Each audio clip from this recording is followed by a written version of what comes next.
ከቁጥር 31 ላይ ተጽፎ የምናገኘው የእግዚአብሔር የአምላካችን ቅዱስ ቃል ነው። ይህን ቃል ዛሬ የመረጥንበት ምክንያት የመልአኩን ተራዳኢነት፣ በአጠቃላይ የቅዱሳን መላእክትን ተራዳኢነት ለነገረ ድኅነት፣ ለክርስትና፣ ለጥምቀት እንዲሁም ከልዩ ልዩ አደጋ መላእክት የሚታደጉን የእግዚአብሔር ሰራዊት መሆናቸውን ማስገንዘብ ነው የትምህርቱ መሰረታዊ ዓላማ። እግዚአብሔር መንፈስ ቅዱስ እኔንም እናንተንም እንዲያስተምረን ቅዱስ ፈቃዱ ይሁንልን። ማን ያስተምረን? ማን ያስተምረን? እግዚአብሔር መንፈስ ቅዱስ ምስጢሩን ይግለጽልን። ይህን ቃል እንግዲህ ቆርኔሌዎስ ማለት በብሉይ ኪዳን ዘመን ገና አዲስ ኪዳን እየገባ ባለበት ዋዜማ ላይ የነበረው ከአብርሃም ዘር ውጭ የሆነ አሕዛባዊ ባለስልጣን፣ አገር የሚመራ ሕዝብ የሚመራ ነገር ግን ደግሞ አሕዛባዊ ሆኖ እግዚአብሔርን የሚወድ ሰው ነበረ። እግዚአብሔርን የሚወድ ሰው እግዚአብሔር አይተወውም። የመጀመሪያው ኦሪት ሕግ የሚያዘው አምላክ እግዚአብሔርን በፍጹም ልብ በፍጹም ሐሳብ ዘጸአት ምዕራፍ 20 ላይ ውደድ ነው የሚለው። እግዚአብሔርን ሰው ከወደደ ምርጫው እግዚአብሔር ከሆነ እግዚአብሔር አይጥለውም። ቆርኔሌዎስ የሚያሳየን ይህንን ነው። ሁልጊዜ በ9 ሰዓት ወደ እግዚአብሔር ጸሎት ያደርግ ነበር። ለእግዚአብሔር የተወሰነ የጸሎት ጊዜ ነበረው። የእኛን ሕይወት ከዚህ ጋር ስናነጻጽረው ዜሮ ነው የሚሆነው። ነቢዩ ዳዊት አገር መሪ ነው። 12ቱን ነገደ እስራኤል ይመራል። ነገር ግን በቀን 7 ጊዜ እግዚአብሔርን ነቢዩ ዳዊት ያመሰግን ነበር። ስብሐ ለዕለተ ይሴብሐከ፣ አሁን በቀን 7 ጊዜ አመሰግናለሁ አለ። እግዚአብሔርን አመስግኑት። ዳዊት ያመሰግናል።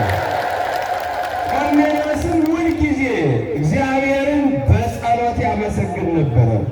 እግዚአብሔር ደግሞ የሚመለከቱትን ወደ እሱ የሚጸልዩትን አይተውምና እግዚአብሔር አንድ ቀን ቆርኔሌዎስን ተመለከተው። በምሕረት ዓይኑ ሁላችን ይመልከታል። ቆርኔሌዎስም እግዚአብሔር ሲመለከተው ከቅዱሳን መላእክት አንዱን መልአክ ቅዱስ ሚካኤልን ወደ ቆርኔሌዎስ ላከው። መልአኩ በ9 ሰዓት ጸሎት ጊዜ ተገለጸ። ቅዱስ ሚካኤል ለሁላችን ይገለጽልን። ይህ መልአክ ተገለጸልን። ስንት የጸለይ ነው አለ፣ ስንት የለመን ነው አለ። ልመናችን ጸሎታችንን እግዚአብሔር ከሰማ የሚልከው ቅዱሳን መላእክትን ነው። ቅዱስ ሚካኤልን እነ ቅዱስ ገብርኤልን ነው። መልአኩ መጣና ቆርኔሌዎስ አለው የእግዚአብሔር መልአክ በጸሎት ሰዓት በ9 ሰዓት ቤተ ክርስቲያናችን ሁልጊዜ ቅዳሴዋን የሚያደርገው ወይም የሚፈጸመው በ9 ሰዓት ነው። ወጊዜ ተሳቱ መላእክት በአክሲማሮስ መጽሐፍ ላይ ወጊዜ ተሳቱ ሰዓት ያርጉ መላእክት ምግባሮሙ ለሰብእ፣ የሰውን ጸሎት ያቀረብነውን መባ መላእክት በ9 ሰዓት ያሳርጋሉ። የሁላችን ጸሎት ቅዱሳን መላእክት ያሳርጉልን። መልአኩ መጣና ቆርኔሌዎስ ሆይ ጸሎትን እግዚአብሔር ሰምቶሃል። መዳን ነው የሚፈልገው ቆርኔሌዎስ። ስልጣን አለው፣ ገንዘብ አለው፣ ሌላ ምን የሚፈልገው ነገር የለም። የሚፈልገው እግዚአብሔርን ብቻ ነው። እዚህ አሁን የመጣነው እግዚአብሔርን ብቻ ፈልገን ነው ወይስ ሌላ ድቃቂ ሳንቲም ፈልገን፣ የተለያየ ነገር ፈልገን፣ ትዳር ፈልገን፣ ብዙ ስራ ፈልገን እንመጣለን? ሁሉንም እግዚአብሔር ይሰጣል። ቁጥር 1 ግን የመጀመሪያው ሊሆን የሚገባው እንደ ቆርኔሌዎስ እግዚአብሔርን መውደድ ነው። እግዚአብሔርን ከያዛችሁ ልጁ ያለው ሁሉ አለው ይላል ቅዱስ ዮሐንስ በመልእክቱ። ቆርኔሌዎስ ሆይ ጸሎትን እግዚአብሔር ሰምቷል። ምጽዋትህን ለሕዝብ ምጽዋት ያደርግ ነበር፣ ያካፍል ነበር ለሌላቸው፣ የሚበሉት ለሌላቸው፣ የሚጠጡት ለሌላቸው፣ የሚለብሱት ለሌላቸው። ቆርኔሌዎስ ካለው ያካፍል ነበረ። ስለዚህ እግዚአብሔር ይህን ሁሉ ተመለከተ። ስለዚህ እግዚአብሔር ምን አለ? ጴጥሮስ የተባለውን አስጠራ። ሐዋርያት መካከል ቅዱስ ጴጥሮስን አስጠራ ይልሃል አለው የእግዚአብሔር መልአክ። ሐዋርያውን አስጠራ። እሱ ያስተምርሃል። ምስጢረ ሥጋዌን፣ ምስጢረ ጥምቀትን፣ ምስጢረ ቁርባንን ያስተምርሃል። እሱ ያጠምቅሃል፣ ልጅነትን ታገኛለህ። ሰው ካልተጠመቀ ወደ እግዚአብሔር መንግሥት መግባት ስለማይችል ማለት ነው። መላእክት አያጠምቁም። የሚያጠምቁት ሐዋርያት ናቸው። የሚያጠምቁት በሐዋርያት የተተኩ ካህናት ናቸው። ምናልባት በሰው ሰውኛ ስንሳሳት ብዙ ነገር ልትተቹ ትችላላችሁ። ግን ወደዳችሁም ጠላችሁም በዚህ ዘመን ለእናንተ አገልጋይ አድርጎ የሾመው እነዚህን አባቶች ነው። እየሰማችሁ? አዎ መልአኩን የላጥምቅ አላለውም። የመልአክ ስራው ማጥመቅ አይደለም። ጴጥሮስን አስጠራ አለው። ስለዚህ መልአኩ በነገረው መሰረት ቆርኔሌዎስ ባለስልጣን ነው። ከሎሌዎቹ ከማይለዩት መርጦ ላከ። ወደ ማን? ቅዱስ ጴጥሮስ ወዳለበት ቤት፣ ወደ ቁርበት ፋቂ ወደ ስምዖን ቤት መልእክተኛ ላከ። ደግሞ የሚገርማችሁ ቅዱሳን ሐዋርያት ሕገ ኦሪቱ የተሰጠው ለአብርሃም ልጆች ብቻ ስለሆነ አዲስ ኪዳኑም ለአብርሃም ዘር ብቻ ነው ብለው ያስቡ ነበር። ነገር ግን አይደለም። ብሉይ ኪዳን ለእስራኤል ብቻ ነው፣ አዲስ ኪዳን ግን ለሚያምን ሁሉ ነው። ይህንን እየመረጡ የአብርሃም ዘር ብቻ ያስተምሩ ያጠምቁ ነበር። እግዚአብሔር ይህን አልወደደም። ስለዚህ ለጴጥሮስም ራእይ አሳየው። በናይሰ ኢዮጴ እያለ በቁርበት ፋቂ ወስምዖን ቤት እያለ እግዚአብሔር ራእይ አሳየው። ለማን? ለቅዱስ ጴጥሮስ። ምን አሳየው? ታላቅ ነጭ ሸማ ከሰማይ ሲወርድ በአራቱ ማዕዘን ተይዞ በውስጡ ደግሞ በሰማይ የሚበሩት አዕዋፋት፣ በምድር የሚሽከረከሩት እንስሳት፣ በባህር ውስጥ ያሉ ዓሣዎች ሁሉ ሳይቀሩ በዛ ነጭ ሸማ ተጠቅልለው 3 ጊዜ አሳየው እና ጴጥሮስ ተርቦ ነበር። በቤቱ ፎቅ ላይ ነበረ ሲጸልይ የነበረው። ግራውንድ ላይ ምግብ እያዘጋጁለት ነው። ተርቦ ነበር ማለት ነው።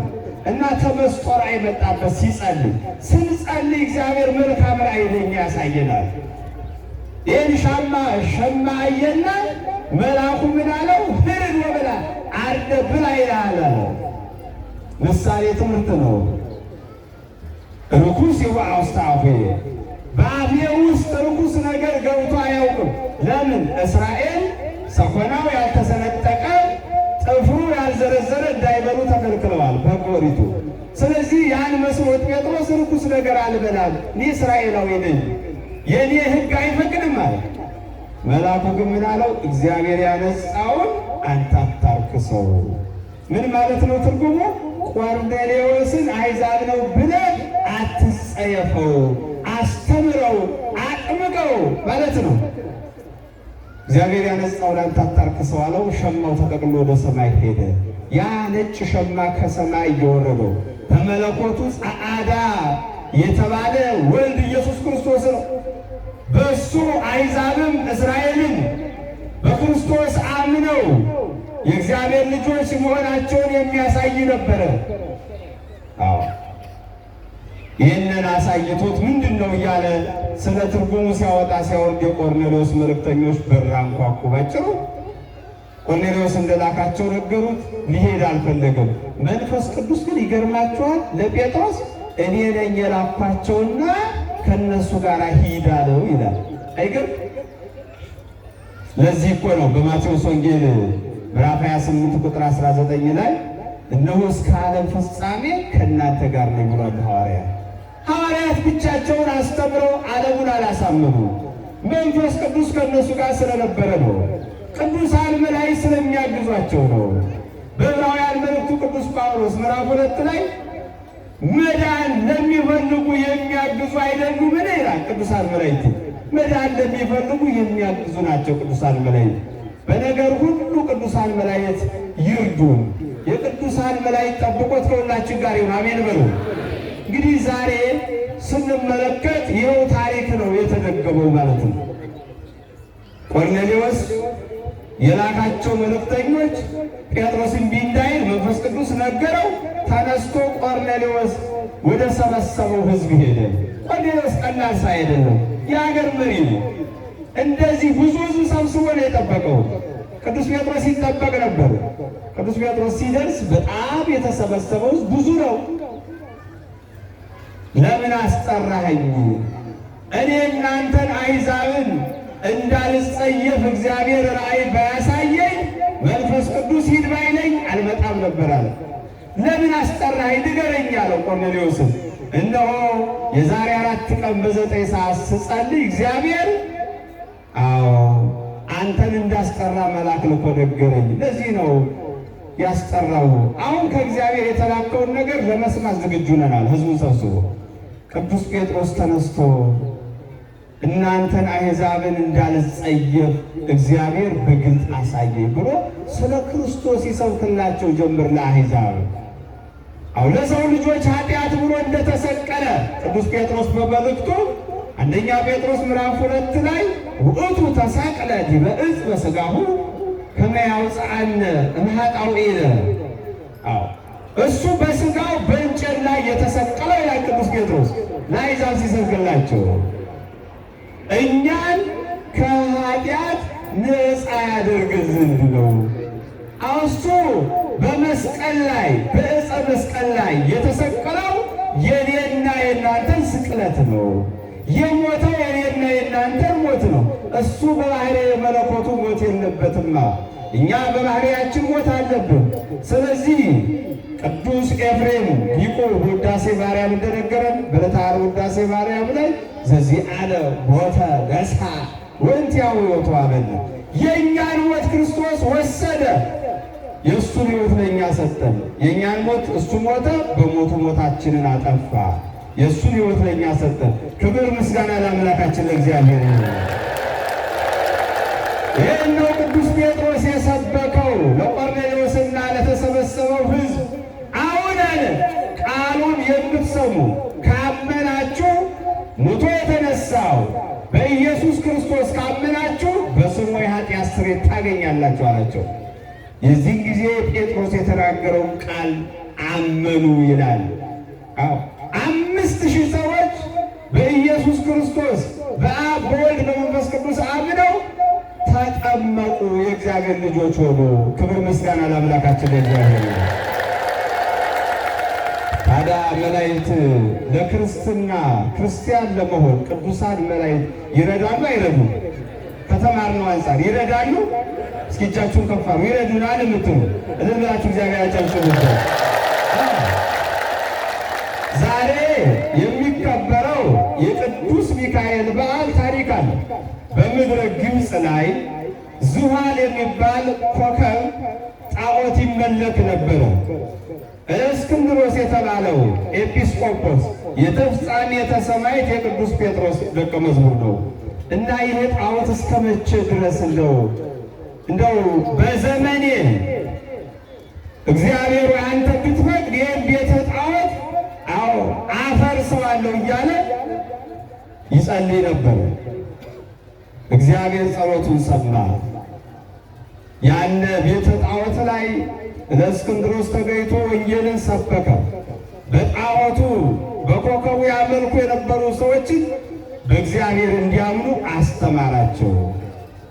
ስለዚህ ያንን ቤተ ጣዖት የሚያከብሩ ሰዎች የቅዱስ ሚካኤልን በዓል እንዲያከብሩ አድርጓል። ሌላው ዛሬ ባሕራን ይታሰባል። ባሕራን እናት አባቱ እግዚአብሔርን የሚፈሩ ሁልጊዜ በቅዱስ ሚካኤል ስም ምጽዋት ለድሆች የሚሰጡ ነበሩ። ቅድስት አፎምያና አስተራኒቆስ ይባላሉ። ባልና ሚስቱ የተቀደሰ ጋብቻ የነበራቸው ባለትዳሮች ነበሩ። አስተራኒቆስ ጊዜው ደርሶ ከዚህ ዓለም በሞት ተለየ። ባለቤቱ ቅድስት አፎምያ ሕፃን ልጇን ባሕራንን ይዛ ቀረች። ባሕራንን እርጉዝ ሆና ባለቤቷ ተለያት።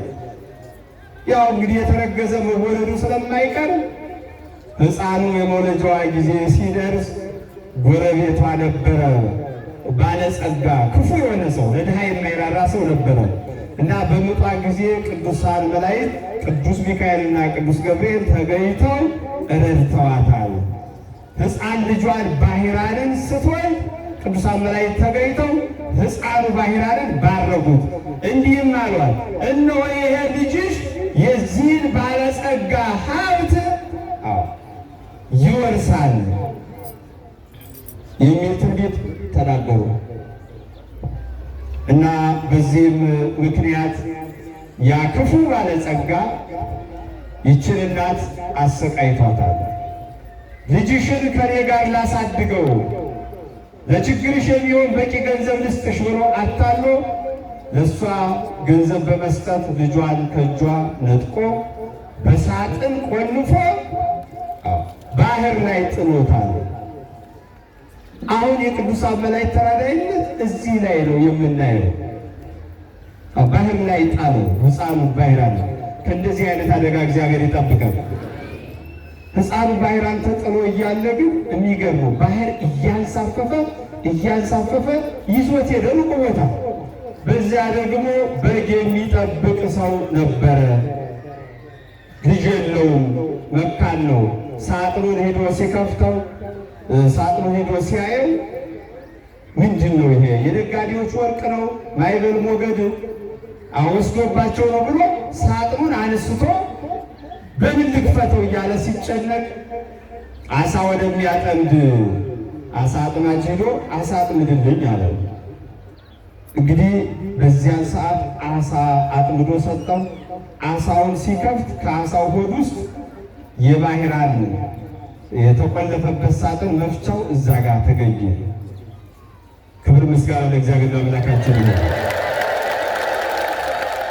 ይሄ ቁልፍ ምናልባት ይህን ሳጥን ይከፍተው ይሆን ብሎ ሄዶ ሲነካው ወለል ብሎ ተከፈተለት። ሲያይ የሚያምር ሕፃን ልጅ ነው እዛ ውስጥ ያለ። እየሰማችሁ ነው? የሚያምር ሕፃን ልጅ ስለሌለው ደስ አለው። ባህራን ብሎ ሰየመው እና ባህራን አድጎ በዛ በግ ጠባቂ እየታዘዘ እያለ ያ ባለጸጋ ለንግድ ወደ ሩቅ አገር ሂዶ አሁንም አልለቀቀውም። ከዛ ከበግ ጠባቂው ቤት እንግድነት ደረሰ። ባህራን እያለ ልጁን ሲጠራ ሰማ። ምንድን ነው ባህራን ማለት ምንድን ነው አለው። አይ ከባህር ስላገኘሁት ባህራን ብዬ ሰይሜው ይሆናል።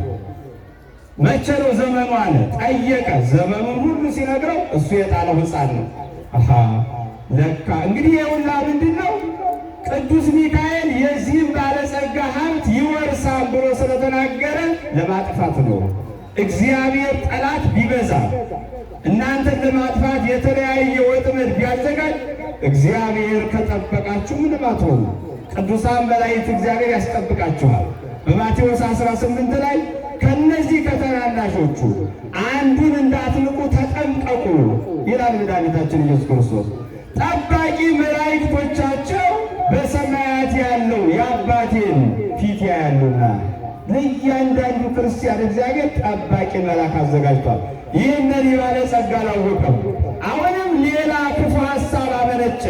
ክፉ ሰው ከልቡ መዝገብ ክፉ ነገርን አውጥቶ ይናገራል ይላል በማቴዎስ ወንጌል ላይ እና ምን አለ? አይ ከቤት የረስቸው የመጣሁት ነገር አለ፣ በአስቸኳይ ያስፈልገኛልና ብር ወርቅ ልስጥ። መቼም ገንዘብ ያላቸው ሰዎች ባለስልጣን ያሳሰታሉ፣ ሌላም ነገር ያደርጋሉ። አሁን ገንዘብ ልስጥና ይሄ ልጅ ከቤት ልላከው መልእክት ያደርስልኛል። እሺ አለ የበግ ጠባቂው። ከዚህ በኋላ ደብዳቤ ጻፈ። ደብዳቤው ክፉ ደብዳቤ ነው። ምን የሚል ነው? ለአገልጋዮቹ ይህን ደብዳቤ ይዞ የመጣውን ሕፃን እንደደረሰ ግደሉት የሚል አያችሁ አይደል? ግን ቅዱስ ሚካኤል አሁንም አልተወውም። ባህራንን ሁላችንንም አይተውም። አሜን በሉ። አልተወውም። እየጠበቀው ነው፣ እየተከታተለው። ይህን አላወቀም ባለጸጋው። ደብዳቤውን ጽፎ በማኅተም አትሞ በመንገድ ማንም ይህን ደብዳቤ አሳየኝ ቢል እንዳታሳይ፣ ቀጥታ ይህን ይዘህልኝ ሂድ አለ። መንገዱ ሩቅ ነው። ባህራን ያን ደብዳቤ ይዞ የሞቱን ደብዳቤ ይዞ እንደደረሰ ግደሉት የሚል ደብዳቤ ይዞ ሲገሰግስ ቅዱስ ሚካኤል በንጉሥ ጭፍራ ተመስሎ በነጭ ፈረስ ተቀምጦ ባህራንን መንገድ ላይ ተገናኘው። አንተ ጎበዝ ወዴት ትሄዳለህ? በእጅ ያዝከውስ ምንድን ነው አለ። በዚህ ጊዜ ባህራን መልእክት ነው፣ እስኪ አምጣው ልየው አለው። ቅዱስ ሚካኤል አይ እንዳትሰጥ ተብያለሁ አለ። አልሰጠም አለ። ከታማኝነት የተነሳ ባህራን በሰው አምሳል ነው ቅዱስ ሚካኤል የተገለጸው። እኛን ለመርዳት ሲመጡ በሰው አምሳል ነው የሚገለጹት። አልሰጠው ሲል ባህራን ቅዱስ ሚካኤል ምን አደረገ? ወነፋ ውእቱ መልአክ ውእተ ክርታሰ ወረሰያ ለመልእክተ ሞት ሀበ መልእክተ ሕይወቱ። እፍ አለ ቅዱስ ሚካኤል። ደብዳቤው እንደታሸገ እፍ ሲልበት እንደደረሰ ግደሉት የሚለው ጠፋ፣ ተደመሰሰ። ክብር ምስጋና ለአምላካችን ለእግዚአብሔር። ወረሰያ ለመልእክተ ሞት ሀበ መልእክተ ሕይወት። በአንጻሩ ቅዱስ ሚካኤል ምን ብሎ ጻፈ? ይህን ደብዳቤ ይዞ የመጣውን ልጅ እንደደረሰ፣ አሁን ልጅ ነበረችው ሴት ልጅ፣ ልጄን ዳሩለት፣ ሀብቴን ንብረቴን ይውረስ፣ እኔ እስክመጣ ብላችሁ አትጠብቁ፣ ለንግድ ቆያለሁና የሚል ቅዱስ ሚካኤል ጻፈ። አይገርም? ያን ደብዳቤ ባሕራን የሚያውቀው ነገር የለም። እሱን ይዞ እየገሰገሰ ሲሄድ ሲያነቡት እንደደረሰ ልጄን ዳሩለት፣ ሀብቴን ንብረቴን ይውረስ፣ እንዳትዘገዩ ለንግድ ቆያለሁ ይላል። ቀጥታ በጽሑፉ መሰረት እንዳይጠራጠሩ የባለጸጋው ማኅተም ፊርማ አለ። በተጻፈው መሰረት ሴት ልጁን ዳሩለት ለባሕራን። ሊሞት የተዘጋጀውን ሰው እግዚአብሔር ሙሽራ አደረገው። ክብር ምስጋና ለአምላካችን እግዚአብሔር። ሙሽራ አደረገው። እንደዚህ ነው እግዚአብሔርን ለሚያምኑት በርስኪውላችሁ። አዎ እግዚአብሔርን ለሚያምኑት ሰዎች ነገር ሁሉ ለበጎ እንዲደረግ እናውቃለን ይላል። እንደ ሐሳቡ ለተጠሩ እግዚአብሔርን ለሚያምኑ ለሚተማመኑበት እንደ ሐሳቡ ለእግዚአብሔር ሐሳብ የተጠሩ ሰዎች ክፉ ነገር ወደ በጎ ነገር ይቀየርላቸዋል። ስለዚህ ሙሽራ ሆነ፣ ተዳረ፣ ሀብት ንብረቱን ወረሰ። ያ ቅዱስ ሚካኤል የተናገረው ባሕራን ሲወለድ በምጧ ሰዓት ለእናቱ ይህ ሕፃን የባለጸጋውን ሀብት ይወርሳል ያለው የቅዱስ ሚካኤል ቃል ተፈጸመ። ክብር ምስጋና ለአምላካችን ለእግዚአብሔር። ተፈጸመ። አሁን 40 ቀን እየበሉ እየጠጡ እያለ ባለጸጋው እየገሰገሰ ወደ ቦታው ሲመለስ፣ ወደ ሀገሩ ሲመለስ፣ አዎ ከበሮ፣ ጭፈራው፣ ጨዋታው ድምፅ ሰማ ከርቀት። ምንድን ነው የምሰማው ጩኸት አለ። እንዴ የላከው መልእክት ደርሶ ልጄን ዳሩለት ብለህ የላከው ሰው ተድሮ ልጅህን አግብቶ ሀብትህን ንብረትህን ወርሶ ነው የምሰማው። ደስታው የዚህ ነጸብራቅ ነው። ወዲያው ደነገጠ፣ ከፈረሱ ወድቆ ሞተ። በራሱ የታጠቀው ሰይፍ ነበረ፣ በገዛ ሰይፉ ተወግቶ ሞተ ይላል፣ ከፈረሱ ወድቆ። እንደዚህ አይነት ክፉ ሰዎችን እግዚአብሔር ይታገስና መጨረሻ ላይ አልመለስ ሲሉ እንደ ፈርዖን መጨረሻቸው እንዲህ ነው ቢሆነው። የሚገርሙ የባሕራን ታሪክ ይህን ይመስላል። ቅድስት አፎምያም ብዙ ፈተና ደርሶባታል። ይሄ ብቻ አይደለም። ቅድስት አፎምያ ባለቤቷ ሲለያት ሰይጣን ቅዱስ ሚካኤል ተመስሎ ወደ አፎምያ መጥቷል።